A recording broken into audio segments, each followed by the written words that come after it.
Alright, so I haven't been making any videos recently because I've been working on just like another project to do with the whole mental health, spirituality sort of subject. But yeah, that's why I haven't been making any videos recently. But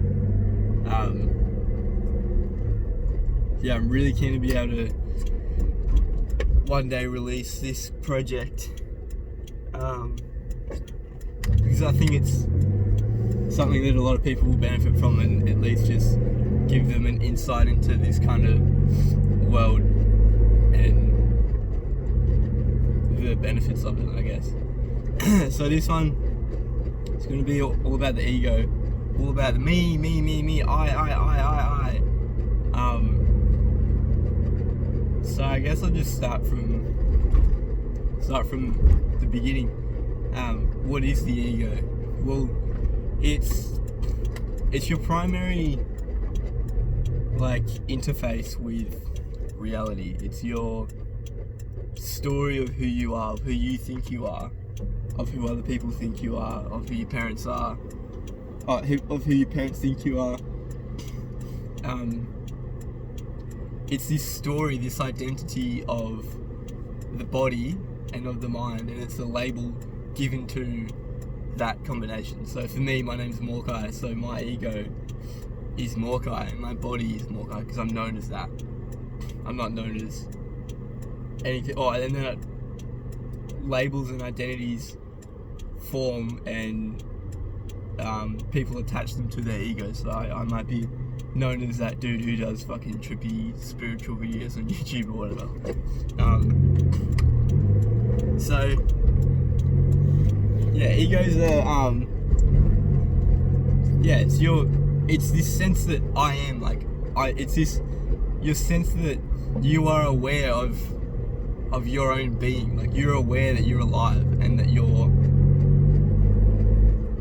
a person. What it also generates this sense that I am separate from you. I am me and you are you. I am me and that's a car over there, or that's an object. And yeah, so that's pretty much what it is. The ego is where mental health issues and problems and things like of that nature, the ego is affected by them. It's not you at your core, it's actually your ego. It's actually just like your thinking mind that is affected by that, and that might trigger a lot of people or whatever, but once you actually look into it, you'll come to the same conclusion, because that's literally just the way it is. I can't, in this video I won't go into why that is, but just like, if you're skeptical about that, then put aside your ego and your pride and then just look into why that may be. But yeah, so it's your operating system, it's your identity, it's your story, and so let's talk about a few issues that I've seen that are apparent with egos. So the biggest one ever, the reason why we suffer, why we get caught up on things, why we judge other people, why we judge ourselves, why we're anxious, why we're depressed, why we hate, why we have trauma, why we're addicted, why we're selfish. Think about just all the negative aspects of yourself. That's from your ego. That stems from your ego. It's from attachment, and it's from when your ego finds something that it likes or even dislikes for some reason. It's really weird. It just fucking attaches to it.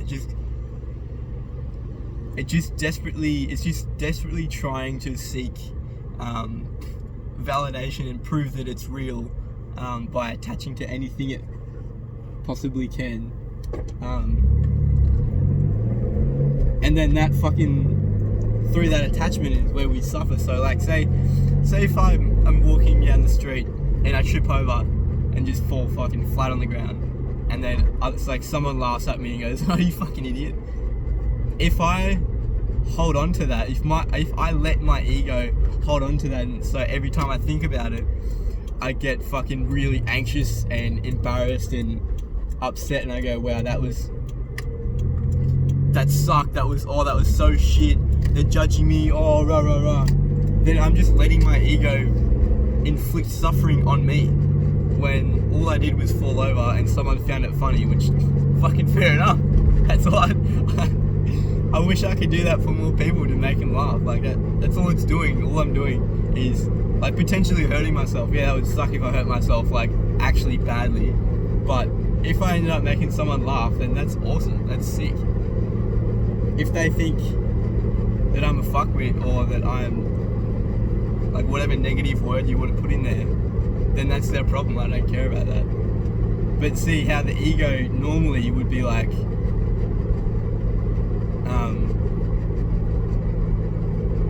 it would just get all defensive and just attach to it, and attach to this identity of me being some fucking perfect being that never makes any mistakes, or that will never fall over, or never be judged by other people and stuff like that.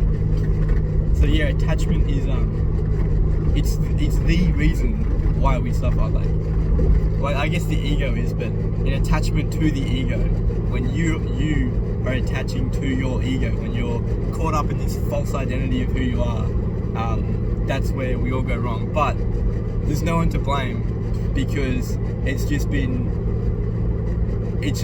like fucking, I don't even know, since we separated from our ancestors with gorillas and monkeys and apes and shit. Since pretty much then, that's when when the brain started developing in the way it has, that has led to the development of the ego, in the sense that I am, in the sense of time, and the sense of separateness. So yeah, what else about attachment?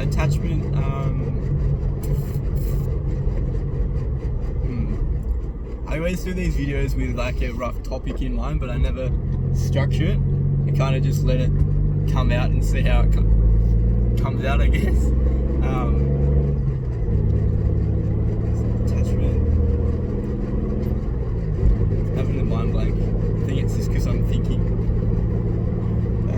What about? Alright, let's talk about anxiety for the ego. So, I'm coming from an anxious background. I've done a lot of work on my anxiety and my ego, so now I'm able to, whenever I'm anxious, whenever I'm in a situation that would bring up those old feelings, now I can just sit back and watch these thoughts shit themselves and freak out, but I can just be talking to random people, or like doing whatever brings on those feelings of anxiety without actually taking part in the anxiety. And once you can detach from your ego, once you realize that what you are is just a body, an ego, which is just a conditioned pattern of thoughts. It's nothing more than that. It's just a story, and it's an identity of who this person here is, or that person over there is. And it's conditioned by society to think that it is separate, that it is its own autonomous thing, and that it has control over its life, and it does all these things, and it's so important, it's so much better than everyone else, and it's so much worse than everyone else. All that sort of shit. And then underneath that, you have awareness, or consciousness, or like your higher self, or whatever you want to call it, which is your true identity.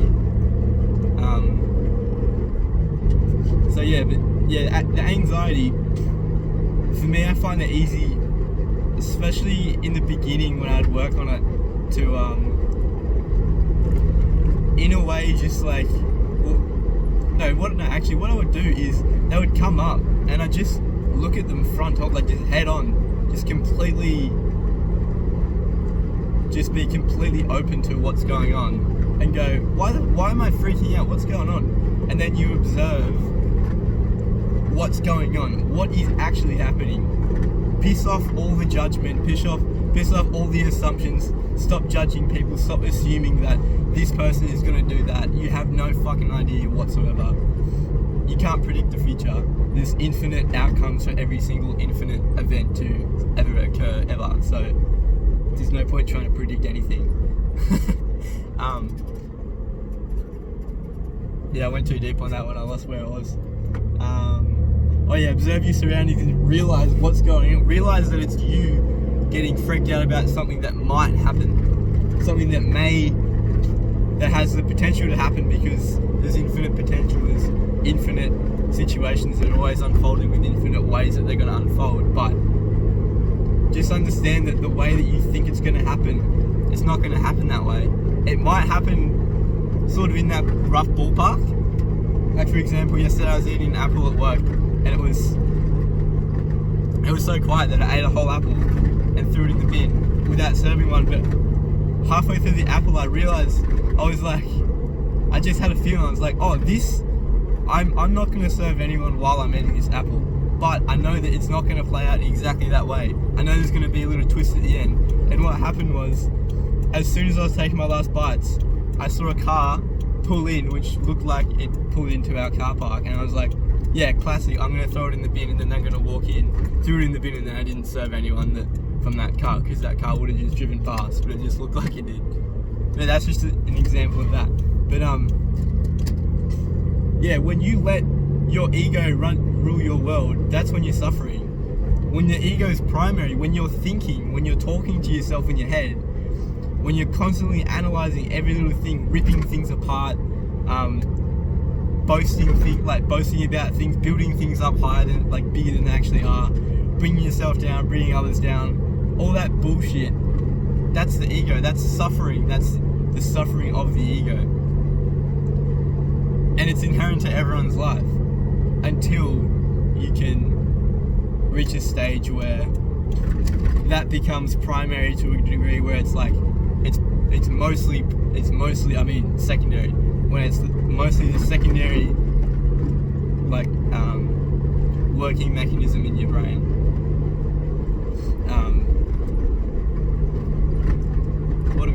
12 minutes. Alright, I'm gonna cut it off here. I don't know when I'm gonna make another video, because I don't really have control over what I do. I just have a desire, and then I just fulfill that desire. So I hope you enjoyed it. I'm trying to cut them down a bit, because I know that we all have the attention span of goldfish now because of our phones and social media and this constant overstimulation. So I try and keep them down shorter and shorter, but there's also so much juicy detail into these topics, because they're so fucking deep. It's pretty hard to cut down, but I'll just keep slugging along, making videos and stuff, and hopefully they'll help you guys at least get an understanding of this whole topic. I know I'm not some old wise fucking spiritual guru, but I know I'm trying, and I'm having fun, so that's all that matters. But yeah, freaking have a good day. Don't let your ego control your world. Remember who you are. You don't have to identify with thoughts. They're not yours. They arise within you. Well, I guess they are yours because they're happening within your experience, but don't hide from them. Don't let them control you. Dig into your thoughts. Have a look at what's going on. Face it front on. It's never as bad as it seems. You're making it bad. You project emotion into every single thing in your entire experience. And just remember that, and then find strength in knowing that that's not you, that you are just pure existence. You are just being. You're not, I should have done this, I should have done that, oh no, what if this happens? That's not you. It's occurring within you, but you can learn to let go of that and just let it fall away naturally without forcing it. Alright, 14 minutes, a bit longer, but that's it.